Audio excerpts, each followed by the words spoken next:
Será vindeiro xoves, día 22, cando o Parlamento de Galicia debata sobre a situación da sanidade no Concello de Meis. O asunto abordarase en instancias do Goberno Municipal a través dunha iniciativa do Grupo Socialista. Desde o Grupo de Goberno do Concello de Meis, levamos desde fai máis dun ano perexando contra a desidia da Xunta de Galicia coa situación sanitaria deste Concello. Vivimos o pasado verán xa con carencia de médicos que non se cubriron as baixas nin as vacacións dos médicos titulares, con a supresión do servicio de pediatría tamén durante os meses de verán. A situación de alcaldesa agravouse co peche do consultorio de Paradela coa excusa da COVID. O seu médico, logo de mandalo para Cambados, foi recolocado no consultorio da Rochela, onde xa había outro doutor. E todo isto coa campaña da gripe xa en marcha. Nos encontramos con un consultorio pequenísimo de escasos metros cuadrados, cos dous médicos que teñen os dous cupos máis grandes deste Concello, un máis de 1.100 persoas e outro máis de 1.600 persoas.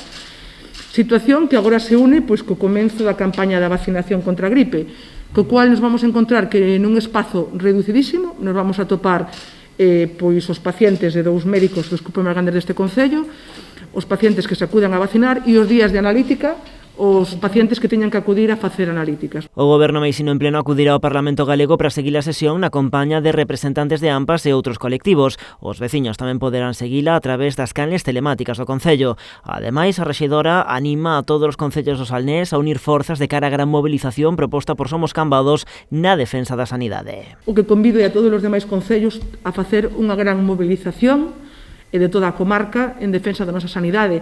E a mí me dá igual donde sexa, me dá igual que sexa en Cambados, en Villa García, nos vamos a trasladar e vamos a mobilizar a nosa xente a calquera dos dous lugares que entendo que deberían ser un destes dous, porque por ser as cidades máis grandes e capital de comarca. Unha manifestación, lembra Giraldez, que deberá agardar a que a situación da COVID na comarca mellore.